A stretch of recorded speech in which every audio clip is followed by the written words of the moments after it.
This morning, a dangerous disease we thought was all but gone is apparently making a comeback. We are on track this year to have the highest number of whooping cough cases that we've seen since the 1940s. It's a respiratory infection and it can be fatal. It's especially dangerous for young children. Infectious disease expert Dr. Manoj Jain is here to explain the resurgence and if we should be worried right here in the Mid-South. Dr. Jain, always delighted to have you back. Was reading in Washington State, one city alone, Everett, Washington, 250 cases reported just this year alone. What exactly is it, and why so serious? Sure. We're talking about whooping cough, which is a bacterial illness, not like a viral illness, so it can be treated with antibiotics.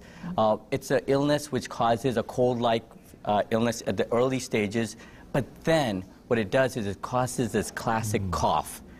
That's why it's called whooping cough.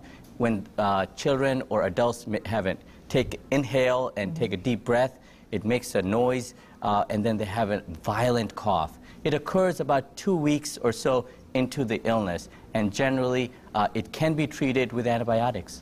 But the real problem is when you can't stop coughing and you keep taking the air, it actually closes the airways, right? Is that why it's more of a problem for children? Sure. You know, we know that 1 out of every 4 children who develop a whooping cough will have to be in the hospital. We know that 2% will die from this. But all of this can be prevented with a vaccine. I'm also wondering, Dr. Jain, what about right here in Memphis and Shelby County? What are we seeing? Again, I know we mentioned what was going on in Washington State, but how serious is it right here at home? So I looked at the website this morning, and there are 18 cases reported in the past 6 months. Is that up, down from previous years? Which is definitely up, nearly twice as much number of cases that they've seen in previous years. We, for several years, have heard a lot of backlash against vaccinations in general. And I was reading that one of the early vaccine, the one that we probably got as children, was much stronger, but then there was some suspicion that there were problems, and so the current vaccine is weaker. Is that part of the problem? So the vaccine has changed. Now we have what we call an acellular vaccine. It has less side effects. But what happens with many vaccines, like the tetanus vaccine and others, is that immunity wanes over the years. And what we're finding is that's the same thing that's happening with the pertussis vaccine. So what I'm recommending many adults to do is to get a booster, especially seniors.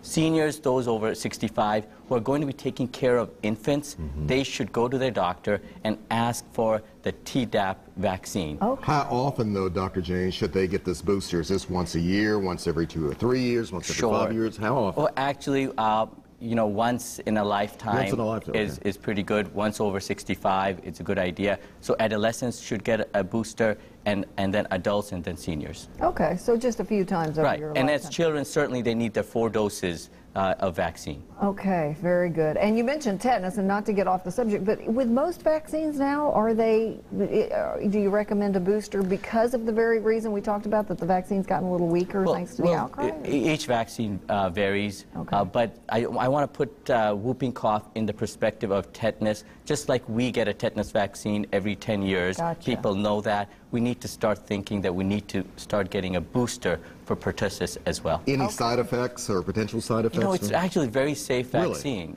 They've done multiple studies, the tetanus vaccine alone or the tetanus with the pertussis vaccine, and both they've had no increase in side effects. Does it sadden you as a doctor a little bit that people are so worried about the side effects of the vaccine, because you know the side effects of the disease? Sure. You know, the saddest part is when you see a patient, a child come into the emergency room who could have been prevented from getting an illness, and they become seriously ill. I mean, you look at the child's face, and it's sort of the eyes are you know, set back, and the child is just miserable. And all of those things can be prevented, and I think we need to be more cautious. We need to be cautious also about outbreaks, because outbreaks can happen amongst a given population as well. All right. Dr. Jain, thank you very much. All right. By the way, for more great information from Dr. Jain, we will be posting a link to his website on WREG.com. It's really a wealth of health information. Just click on the On Air tab at the top of the page and then click on today's date.